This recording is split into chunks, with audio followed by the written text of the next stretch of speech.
أعوذ بالله من الشيطان الرجيم بسم الله الرحمن الرحيم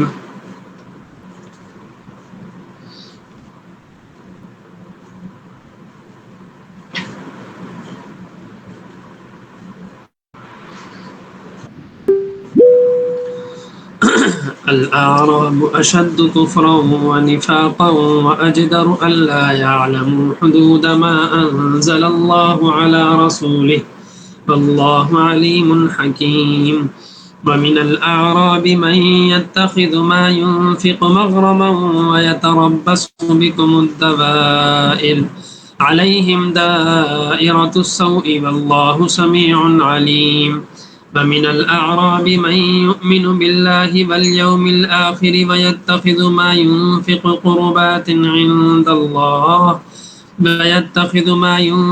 قربات عند الله وصلوات الرسول ألا إنها قربة لهم سيدخلهم الله في رحمته إن الله غفور رحيم والسابقون الأولون من المهاجرين والأنصار والذين اتبعوهم بإحسان رضي الله عنهم ورضوا عنه وأعد لهم جنات تجري تحتها الأنهار خالدين فيها أبدا ذلك الفوز العظيم وممن حولكم من الأعراب منافقون ومن أهل المدينة مردوا على النفاق لا تعلمهم نحن نعلمهم سنعذبهم مرتين ثم يردون إلى عذاب عظيم وآخرون اعترفوا بذنوبهم خلطوا عملا صالحا وآخر سيئا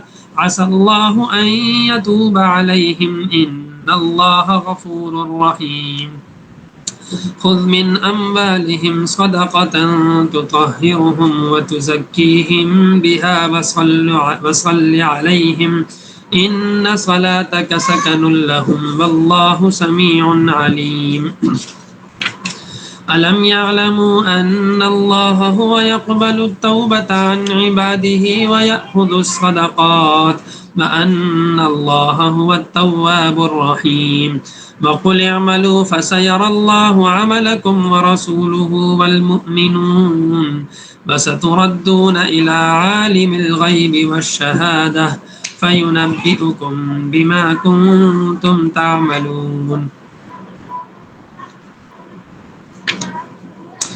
وآخرون مرجون لأمر الله إما يعذبهم وإما يتوب عليهم والله عليم حكيم صدق الله العظيم وصدق رسوله النبي الكريم ونحن على ذلك من الشاهدين والشاكرين والحمد لله رب العالمين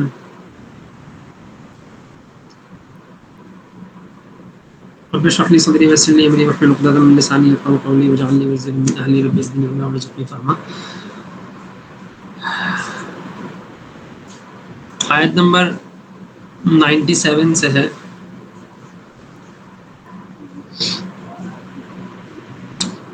الاعراب اشد کفرا ونفاقا واجدر الا يعلموا حدود ما انزل الله على رسوله والله علیم حکیم. یہاں سے کچھ دیہاتیوں کا ذکر ہے. دیہاتیوں کی قسمیں بیان کی جا رہی ہیں. جو دیہاتی منافق ہیں وہ کفر اور منافقت میں زیادہ سخت ہیں اور دوسروں سے زیادہ اسی لائق ہیں کہ اس دین کے احکام سے ناواقف رہیں جو اللہ نے اپنے رسول پر اتارا ہے. یعنی منافقت کے علاوہ ایک خرابی یہ ہے کہ انہوں نے مدینہ منورہ کے مسلمانوں سے میل جول بھی نہیں رکھا جس کے ذریعے ان کو شریعت کے احکام کا علم ہو جاتا. ٹھیک ہے. اس آیت سے پتہ چلتا ہے کہ لا علمی عذر نہیں ہے بلکہ لا علمی ایک اور گناہ ہے. اس دن میں نے بتایا تھا نا کہ ایک بندہ ہے جس کو علم ہے وہ عمل نہیں کر رہا اور ایک بندہ ہے جس کو علم نہیں ہے وہ عمل نہیں کر رہا. تو دونوں میں کون زیادہ برا ہے؟ تو آپ لوگ ایسے بول رہے تھے کہ بھائی جس کو علم ہے وہ پھر بھی نہیں کر رہا تو وہ زیادہ برا ہے. تو ایسا نہیں ہے. آپ نے بتایا تھا نا جس کے پاس علم نہیں ہے وہ برا ہے کیونکہ اس نے علم حاصل نہیں کیا تھا زیادہ. کیونکہ اس نے علم بھی نہیں حاصل کیا وہ عمل بھی نہیں کیا وہ 2 گناہ کبیرہ کر رہا ہے، 2 گناہ کر رہا ہے. اور جس نے علم حاصل کر لیا عمل نہیں کر رہا، اس نے 1 گناہ کر رہا ہے، 1 سے بچ گیا، 1 نیکی کر لی اس نے. تو یہاں پہ بات ہو رہی ہے کہ لا يعلم حدود ما انزل اللہ علی رسولہ، کہ لا یعلم، وہ نہیں جانتے اللہ تعالیٰ نے جو حدود اور شریعت کے احکام نازل کیے اپنے رسول پر، اس کو نہیں جانتے. تو یہ ان کی بطور برائی کے بیان کیا جا رہا ہے. تو نہ جاننا عذر نہیں ہوتا، اگر ہوتا تو اللہ تعالیٰ کہتے کہ بھائی وہ تو بیچارے سیدھے سادے بھولے بھالے دیہاتی ہیں، ان کو علم نہیں، ان کو علم نہیں ہے. تو ٹھیک ہے، ان کو اگر علم نہیں ہے تو چھوڑ دو ان کو. لیکن اللہ میاں نہیں کہہ رہے اس طرح، بلکہ اللہ میاں تو کیا فرما رہے ہیں؟ سر جی پہلے تو مطلب سبھی دیہاتی تھے نا، پہلے شہر کب تھے؟ شہر تھے کیا بڑے بڑے؟ ایسے شہر تو نہیں تھے نا اتنے ماڈرنائز ٹائپ. نہیں، لیکن مدینہ تو شہر تھا نا پورا. ہاں شہر تھا، لیکن ایسا ماڈرنائز تو نہیں تھا نا، وہ گاؤں جیسا ہی کچے مکانات اسی طریقے کا تھا نا. ماڈرنائز ہو یا نہ ہو، لیکن بات یہ ہے کہ وہاں پہ تجارت ہوتی تھی، اور جو ہے وہ مدینہ میں تو غالباً پڑھنے لکھنے کا بھی پورا ایک سیٹ اپ شاید تھا. تو غالباً تو کہنے کا مقصد ہے کہ شہر تھا وہ باقاعدہ. اللہ تعالیٰ علم کا بھی مالک ہے اور حکمت کا بھی مالک ہے. انہی دیہاتیوں میں وہ بھی ہیں جو اللہ کے نام پر خرچ کیے ہوئے مال کو ایک تاوان سمجھتے ہیں اور اس انتظار میں رہتے ہیں کہ تم مسلمانوں پر مصیبت کے چکر آ پڑیں.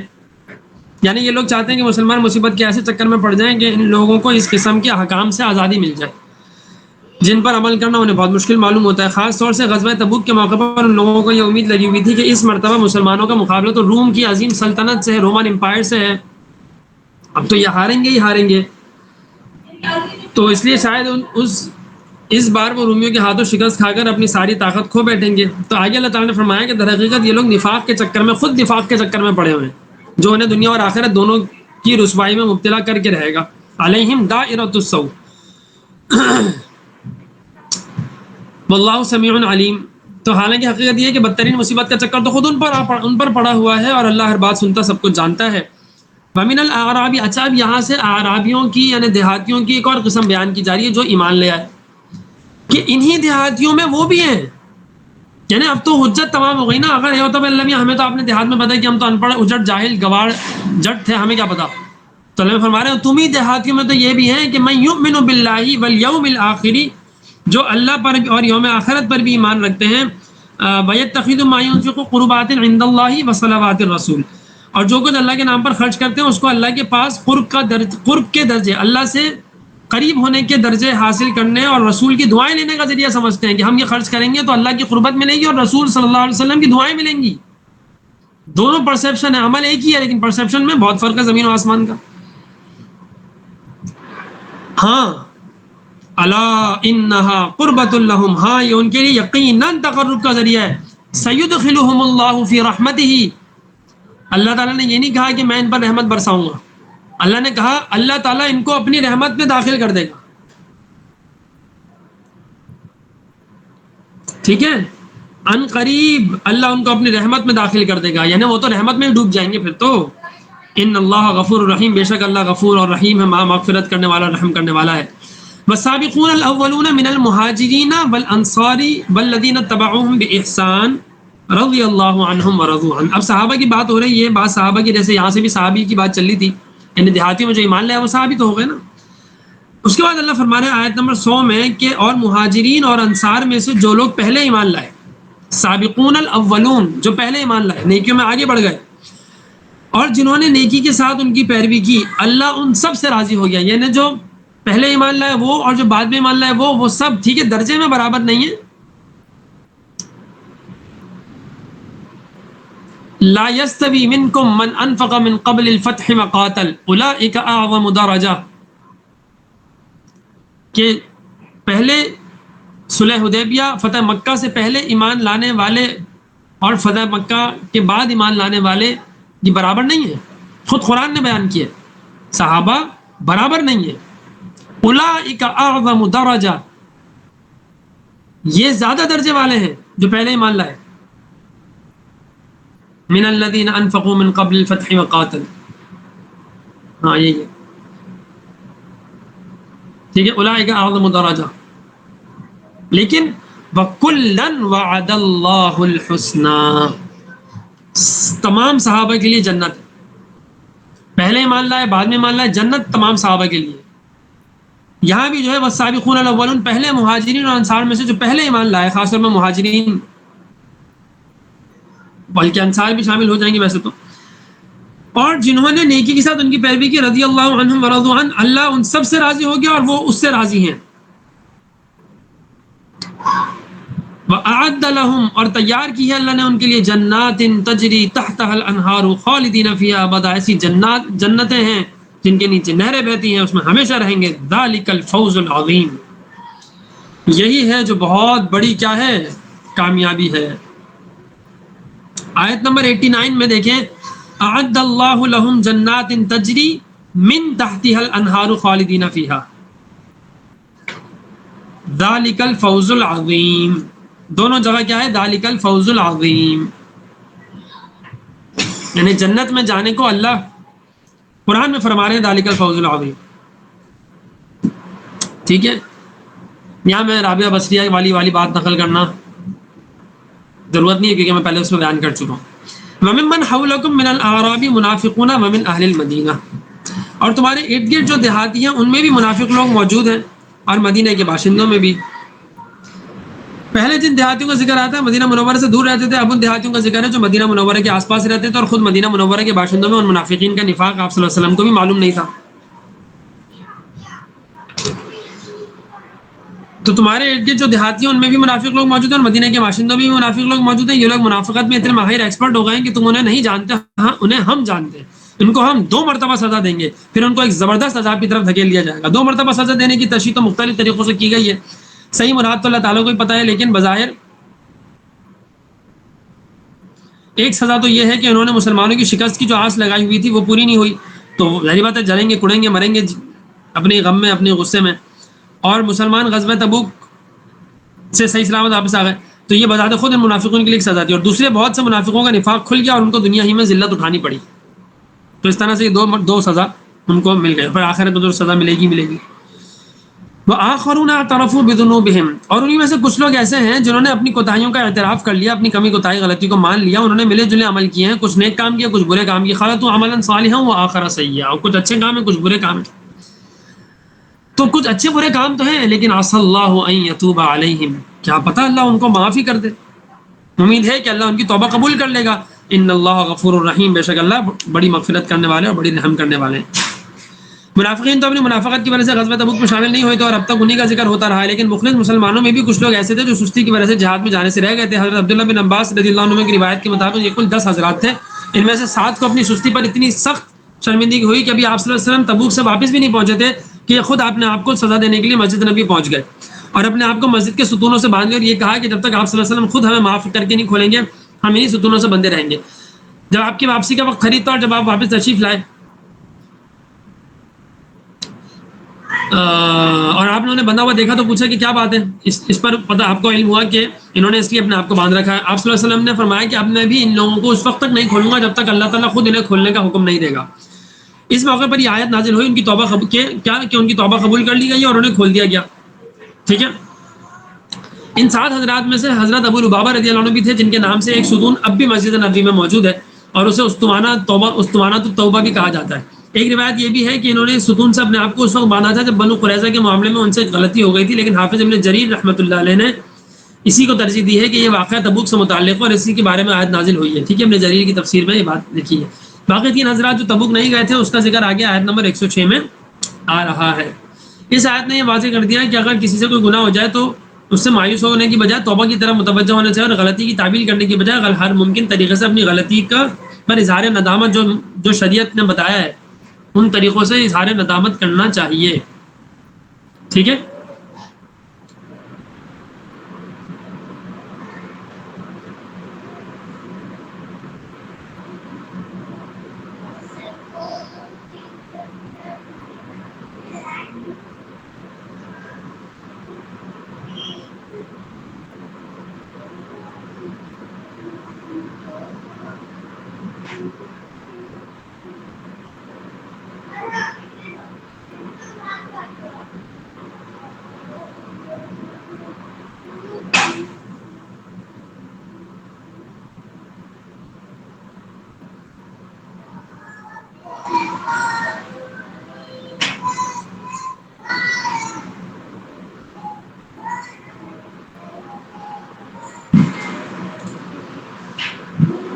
تو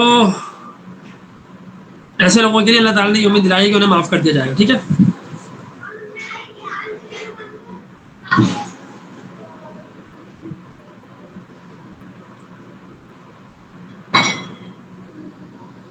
سمجھ آ گئی بات؟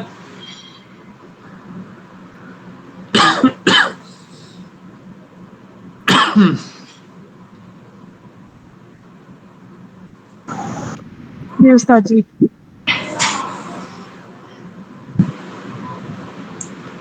خود میں اموال میں پیغمبر ان لوگوں کے اموال میں سے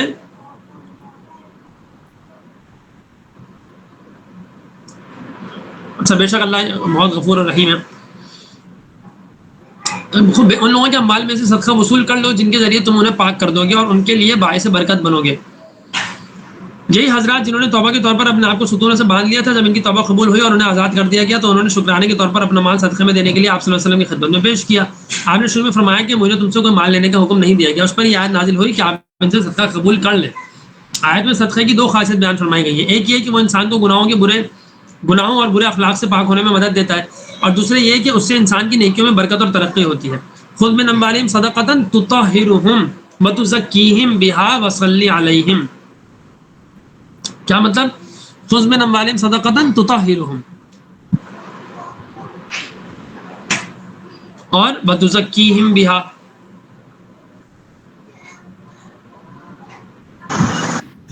استاد جی اس کو تھوڑا سا ایکسپلین کیجیے کہ صدقہ کرنے سے کیا ہوتا ہے.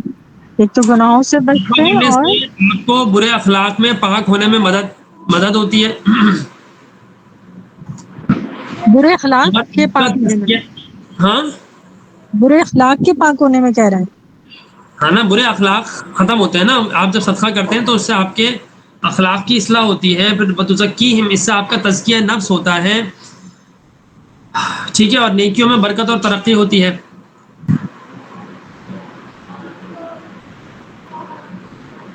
ٹھیک ہے. تو یہاں یہ بھی واضح رہے کہ اگرچہ آیت تو اس خاص واقعے میں نازل ہوئی تھی، لیکن چونکہ اس کے الفاظ عام ہیں اس لیے امت کے فقہا کا اجماع ہے کہ اسی آیت کی روح سے اسلامی ریاست کے ہر سربراہ کو اپنے عوام سے زکوٰۃ وصول کرنے اور اسے صحیح مصارف پر خرچ کرنے کا حق ہے. اسی وجہ سے حضرت ابو صدیق رضی اللہ عنہ کی اس خلافت کے زمانے میں جن لوگوں نے آپ کو زکوٰۃ دینے سے انکار کیا تو آپ نے ان کے خلاف جہاد کیا کا اعلان کر دیا تھا. وصلی علیہم، ان کے لیے دعا کرو. آپ صلی اللہ علیہ وسلم کو اللہ حکم دے رہے ہیں کہ دعا کرو ان کے لیے. یقیناً تمہاری تو ان کے لیے سراپا تسکین ہے اور اللہ تعالیٰ سننے والا ہے اور جاننے والا ہے، ہمیشہ سنتا ہے ہمیشہ جانتا ہے. الم یعلموا، کیا یہ نہیں جانتے ان اللہ، کہ بے شک اللہ تعالیٰ ہوا وہی تو ہے یقبل التوبہ، توبہ کو قبول کرتا ہے، عن عبادی، اپنے بندوں سے. یعنی بے شک اللہ تعالیٰ ہی تو ہے اور وہی تو ہے جو اللہ تعالیٰ جو توبہ قبول کرتا ہے اپنے بندوں سے. ویأخذ الصدقات، اور صدقات کو قبول کرتا ہے. وان اللہ هو التواب الرحیم، اور بے شک اللہ ہی تو ہے اور وہی تو ہے جو بہت زیادہ توبہ قبول کرنے والا اور بہت رحم کرنے والا ہے. اتنی تاکید ہے اس آیت کے اندر. انا، پھر لفظ اللہ، پھر ہوا دوبارہ. یقبل، ہوا کی ضرورت نہیں تھی. پھر ویأخذ صدقات، پھر دوبارہ انا، پھر دوبارہ لفظ اللہ، پھر دوبارہ ہوا، اور پھر التواب. اچھا جی، مطلب اس میں نیکیوں میں برکت اور ترقی ہوتی ہے. ترقی کس چیز میں؟ وہ بھی نیکیوں میں یا منزلت میں؟ نیکیوں میں. نیکیوں میں ترقی ہوتی ترقی ہوگی تو مقام منزلت میں بھی تو ترقی ہوگی، مرتبت میں بھی تو ترقی ہوگی. تو اس آیت کے اندر اتنا زور ہے نا، کاش ایک آپ دو لوگ اور اندر بتائیں سیکھ لیتے نا. اس تو کو اس آیت کا جو زور میں فیل کر رہا ہوں نا، الم یعلموا ان اللہ ہوا یقبل التوبۃ عن عبادہ ویأخذ الصدقات وان اللہ هو التواب الرحیم. 7 تاکیدات لگ رہی ہیں مجھے اس میں. اتنا زور اللہ میں دے رہے ہیں کہ کس سے مایوس ہو رہے ہو، اتنا زور دے رہے ہیں. وہ ترجمہ میں ممکن ہی نہیں ہو رہا میرے لیے. تو اللہ سبحان اللہ. تو خیر بہت تاکید ہے. اس کو دوبارہ بتائیے گا. صدقہ کرنے سے کیا ہوتا ہے؟ نیکیوں میں برکت ہوتی ہے، ترقی ہوتی ہے، اور کیا بتایا تھا آپ نے؟ تزکیہ نفس ہوتا ہے. تزکیہ نفس کیسے ہو رہا ہے؟ ہاں مال ہرس ختم ہو رہی ہے. تزکیہ نفس کیسے ہو رہا ہے؟ مطلب مال کی جو ہرس ہوتی ہے آپ کے دل میں وہ ختم ہوگی مال نکالنے سے، یہ اس وجہ سے یا کچھ اور ہے؟ دیکھیں، جب آپ فار ایگزامپل جب آپ کو پیسے ملتے ہیں نا تو آپ کو خوشی ہوتی ہے. جو پیسے دیتا ہے اس سے محبت ہوتی ہے. ہدیہ جو دیتا ہے اس سے محبت ہوتی ہے. حدیث میں آتا ہے ہدیہ دو محبت بڑھاؤ. جب ہم اللہ تعالیٰ کو دیں گے, اللہ تعالیٰ ویسے ہی بہت محبت کرتے ہیں, تو اللہ کی محبت میں تو ہم اضافہ نہیں کر سکتے نا, وہ تو ویسے ہی انلمیٹڈ ہے. لیکن ہمیں اللہ سے محبت ہو جاتی ہے.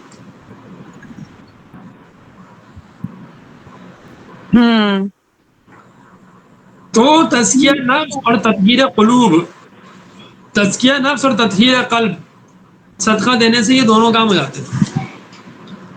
اب آپ چلے کاٹیں یا صدقہ کر لیں, فرق پتہ. اب بتاؤ نا, آپ ضرورت کیا ہے چلے کاٹنے کی؟ ٹھنڈا نہیں تھا پانی, کیوں نہیں رکھتے ہو؟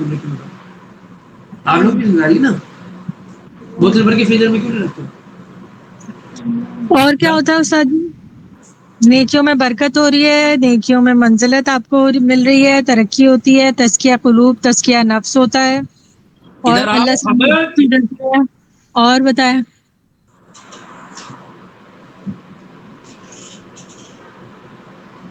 اس میں کچرا ہے, دیکھو جلدی سے اس کو دوسرے گلاس میں ڈالو تاکہ پانی اور برف ضائع نہ ہو, اور کچرا دھو کے گلاس میں لا کے دو, ٹھیک ہے؟ یہ کون سی آیت تھی جی؟ آیت نمبر کیا؟ نہیں پھینک دو ڈسٹ بن میں, پھینک دو جا کے. آیت نمبر 103 ہے نا. یہاں نہیں, باہر بیٹھ کے ہونا, کمرے میں جاؤ. سورہ کون سی تھی استاد جی؟ سورۃ توبہ سورت نمبر 11 اور سورت نمبر 9 آیت نمبر 103.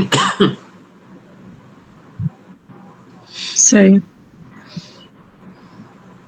علم یعلموا ان اللہ هو يقبل التوبة عن عباده ويأخذ الصدقات وان اللہ هو التواب الرحیم. بس یہی ہے یا اور بھی ہے اس میں کچھ ایڈیشن؟ صدقے کے فوائد, ایڈوانٹیجز آف صدقہ. ادھر آؤ, بس یہ لے جا ہلا کے پھینک دو, پانی بھر کے رکھ دو فریزر میں, مشکل ہوا. صدقے کی تو بہت سارے ایڈوانٹیجز ہیں نا. میں نے آپ نہیں, جو لوگوں ابھی کو پرٹیکولر آیات میں آئے وہ والے بتا دیجیے, آیت اور میں پھر بتائے گا. سب سے پہلی بات تو یہ ہے کہ آپ صلی اللہ علیہ وسلم کو جب وہ پیسے دے رہے تھے تو آپ صلی اللہ علیہ وسلم نے منع کر دیا کہ مجھے تمہارے پیسوں کی ضرورت نہیں ہے.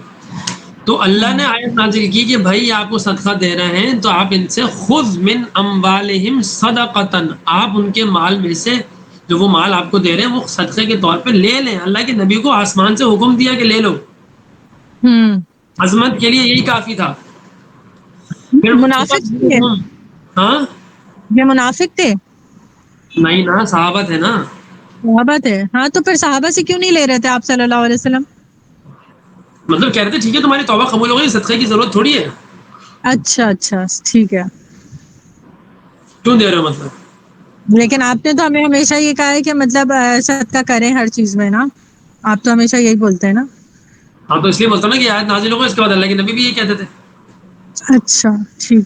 صدقہ, لیکن صدقے میں حدود سے تجاوز نہیں ہونا چاہیے. پتہ لگا کہ اپنے بیوی بچوں کا مال کھا گئے اور وہ سارا صدقہ کر دیا, نہیں کھائے گئے زمانات کہ بیوی بچوں کو کچھ نہیں دیا, صدقہ باہر کر دیا, تو جائز نہیں. ہاں صحیح. ابو بکر صدیق والا صدقہ کرنا یوں سمجھنے کہ جائز نہیں ہوتا کہ سارا مال آپ صدقہ کر دیں, ٹھیک ہے. ابو بکر صدیق کو رہنے دو. حضرت عثمان والا وہ بھی نہیں میرا خیال ہے. نہیں, حضرت عثمان والا تو کر سکتے ہیں, اگر آپ کے اندر اتنی تپڑ ہے تو کر لیں. صحیح. اور ٹھیک ہے, بتائیں, آپ نے اور بھی چیزیں بتائی تھی شروع میں استاد جی, کس بارے میں؟ اسی میں ہی صدقہ کرنے سے کہ نیکیوں میں منزلت ہوتی ہے, ترقی ہوتی ہے, نیکیوں میں برکت ہوتی ہے, تزکیہ قلوب ہوتی ہے, تطہیر قلب ہوتا ہے, تزکیہ نفس ہوتا ہے.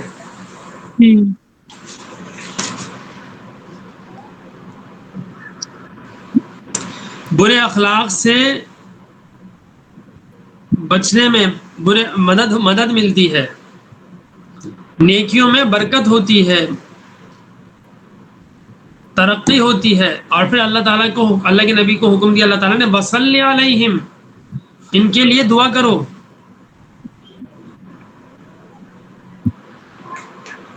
اللہ نے کہا ہے آپ صلی اللہ علیہ وسلم سے. جو صدقہ کر رہے ہیں.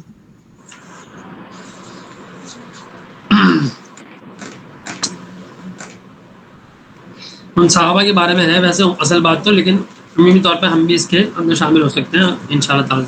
یہی نیت رکھنی چاہیے. ان صلاتک سکن لہم، بے شک آپ کی جو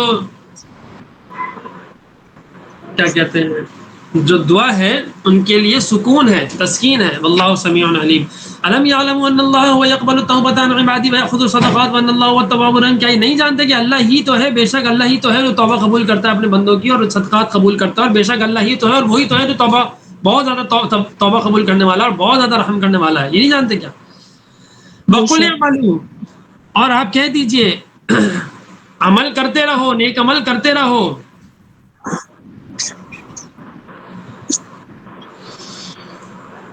بلکہ یہ تو ان کے لیے ہے یہ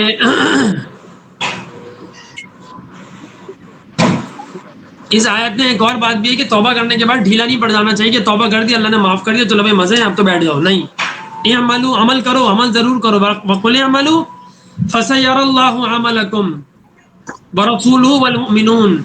اب اللہ بھی تمہارا طرز عمل دیکھے گا اور اس کا رسول بھی اور وہ مومن لوگ بھی. وَسَتُرَدُّونَ إِلَىٰ عَالِمِ الْغَيْبِ وَالشَّهَادَةِ، پھر تمہیں عالم الغیب و شہادہ یعنی اللہ تعالیٰ کے پاس اس ذات کے سامنے پیش کیا جائے گا جس کو چھپی اور کھلی تمام باتوں کا پورا علم ہے. فَيُنَبِّئُكُم بِمَا كُنتُمْ تَعْلَمُونَ، پھر وہ تمہیں بتائے گا کہ تم کیا کچھ کرتے رہے ہو. وَآخَرُونَ مُرْجَوْنَ لِأَمْرِ اللَّهِ. اچھا اس آیت میں تنبیہ فرمائی کہ بھائی بے فکر ہو کے بیٹھنا نہیں چاہیے، ٹھیک ہے نا. اپنی زندگی میں اپنا طرز عمل درست کرنے کی فکر کرنی چاہیے. کوئی ویژن بنائے، کوئی بامقصد زندگی کریں اور پھر زندگی گزاریں. یہ تھوڑی کہ بس چلے صبح ہوتی ہے شام ہوتی ہے عمر یوں ہی تمام ہوتی ہے. یہ تو جانوروں والی زندگی ہے. تمہاری توبہ قبول ہو گئی، تمہیں سیدھا راستے کا پتہ چل گیا، تم صحیح ہو تو تمہیں غلطی کا احساس ہو گیا. بابا اپنا کوئی عمل کا کوئی لایا عمل بناؤ اور پھر عمل پہ جٹ جاؤ، لگ جاؤ. سونے کے لیے نہیں آئے ہو اس دنیا کے اندر. اس دنیا میں امتحان ایگزامینیشن ہال ہے، ایگزامینیشن ہال میں سوتے نہیں ہیں، کام کرتے ہیں. جب ایگزامینیشن ہال سے چلے جاؤ گے جنت میں، قبر میں آرام کرنا، جنت میں مزے کرنا.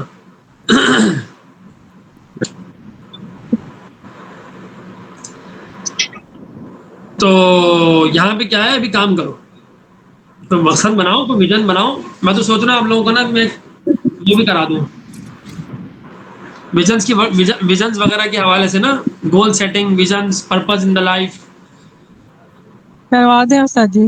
How should we do, how should we live, how should we prioritize. تو میں تو سوچ رہا ہوں اس پہ نا ایک ورک شاپ ڈیزائن کروں. ڈیزائن کیا کروں، وہ تو ڈیزائن تو سمجھ لیں ہے ہی، بہت ساری چیزیں ہیں. اس میں ورک شاپ کرا دیتے ہیں. کروا دیں استاد جی پکا. ایسے ٹیڑھے میڑھے لوگ اور پتہ نہیں کیسے کیسے لوگ کرا رہے ہیں ورک شاپس، تو پھر ہم بھی کرا دیں یار. ہم نے تو الحمدللہ پتہ نہیں اس پہ وہ کیا ہوا ہے، پتہ نہیں کیوں بیٹھا ہوں خامخواہ. میں یہ کراتا ہوں. لوگوں کو عالم تو بننا نہیں ہے آپ لوگوں نے. بہت سے لوگوں نے، جو لوگ سن رہے ہیں ان لوگ کے علاوہ کی بات کریں تو عالم تو کے لیے تو لوگ ہمت ہی نہیں کر رہے. تو چلیں کوئی کم از کم کوئی اپنی زندگی کا رخ ہی متعین کر لیں. اللہ اکبر. اور کچھ لوگ وہ ہیں وآخرون مرجون لامر اللہ، اور کچھ اور لوگ ہیں جن کا فیصلہ اللہ کے حکم آنے تک ملتوی کر دیا گیا ہے. اما یعذبهم واما یتوب علیہم، یا اللہ ان کو سزا دے گا یا اللہ ان کو معاف کر دے گا. واللہ علیم حکیم، اللہ تعالیٰ کا علم اور حکمت کیا ہے، کامل ہے. یہ ان 10 میں سے 3 حضرات سے جو کسی عذر کے بغیر صرف سستی کی وجہ سے تبوک میں آپ صلی اللہ علیہ وسلم کے ساتھ نہیں گئے تھے. حضرت کعب بن مالک، ہلال بن امیہ اور مرارہ بن ربیع. ان حضرات کو ندامت تو تھی لیکن انہوں نے توبہ کرنے میں اتنی جلدی نہیں کی جتنی جلدی ابو لبابہ رضی اللہ عنہ اور ان کے ساتھیوں نے کی تھی. نہ وہ طریقہ اختیار کیا جو ان 7 حضرات نے کیا تھا. چنانچہ جب یہ حضرات آپ صلی اللہ علیہ وسلم کے پاس معذرت کرنے کے لیے پہنچے تو آپ نے ان کے بارے میں اپنا فیصلہ بھی ملتوی کر دیا، کیونکہ انہوں نے بھی دیر کی. اللہ کے نبی نے بھی فیصلہ ملتوی فرما دیا. اور جب تک اللہ تعالیٰ کی طرف سے کوئی حکم نہ آئے، ان کے بارے میں یہ حکم دیا کہ سب مسلمان ان کا معاشرتی بائیکاٹ کریں. اس کے بارے میں بات کر چکا ہوں. 50 دن تک ان کا بائیکاٹ جاری رہا اور توبہ اس وقت قبول ہوئی جب آیت نمبر 118 نازل ہوئی. تفصیل ہم وہیں پڑھ لیں.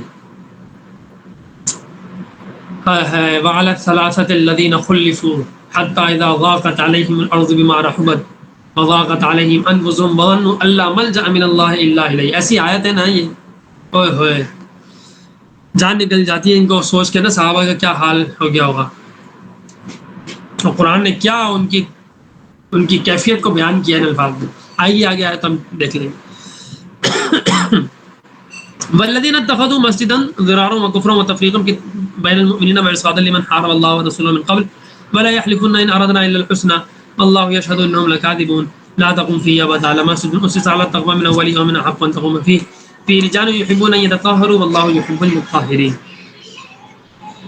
چلیں اس کو ہم کل پڑھتے ہیں انشاءاللہ تعالی العظیم. اور ہم ہو سکتا ہے کہ کل تھوڑی لمبی کلاس اگر کر سکا میں ممکن رہا میرے لیے تو کر کے ہم سورہ توبہ مکمل کر لیں گے انشاءاللہ استاد جی 129 سے نئی مشکل ہے انشاءاللہ. استاد جی اب یہ بھی بتائیں کہ یہ برے اخلاق سے کیسے بچنے میں مدد کرتا ہے صدقہ؟ جب آپ بتائیں تو جب آپ فتح کرتے ہیں تو آپ کا دل اللہ سے لگتا ہے نہیں لگتا ہے, محبت بڑھتی نہیں بڑھتی. اللہ محبت کرتے ہیں نا تو جب جیسے دل بدل گیا تو ساری مدد دل کا تو ہے.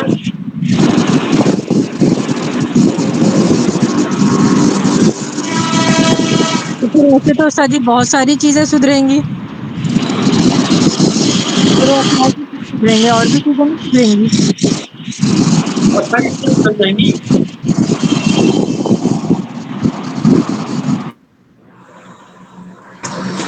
ستھا کرنے سے بہت, میں نے بتایا تھا نا تزکیہ نفس کرنے کی جو چیزیں بتائی تھی اس میں قرآن بتایا تھا, نماز بتائی تھی, اس میں صدقہ بھی تو بتایا تھا, مال خرچ کرنا, انفاق فی سبیل اللہ, یاد نہیں ہے؟ جی جی جی جی.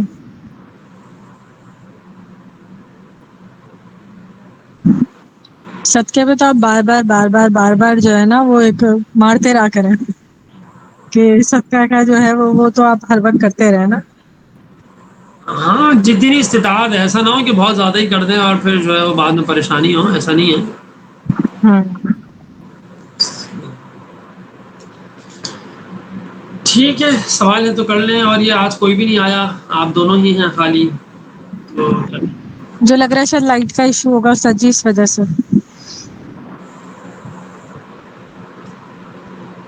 چلیں, سبحانک اللہم و بحمدک نشہد ان لا الہ الا انت نستغفرک و نتوب الیک. الحمدللہ رب العالمین والصلاۃ والسلام علی رسول الکریم وعلی آلہ وصحبہ اجمعین. اللہم انت السلام و منک السلام تبارک یا ذا الجلال والاکرام. اللہم اعنا علی ذکرک و شکرک و حسن عبادتک. اللہم انا نسألک العفو والعافیۃ فی الدنیا والآخرہ. یا اللہ یا رحمن یا رحیم یا کریم یا اللہ, جو پڑھا سنا اس پر عمل کرنے کی توفیق میری مدد عطا فرما. ہمیں ہمارے تزکیہ نفس میں ہمارے لیے آسانی فرما, آپ ہمارا تزکیہ نفس فرمائیے.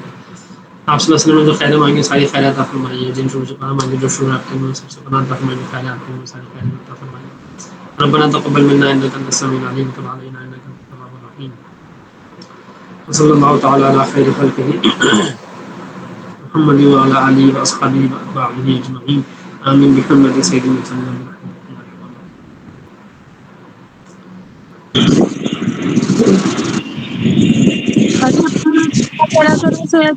ایریا کے لیے بھی کیا کیجیے. دنیا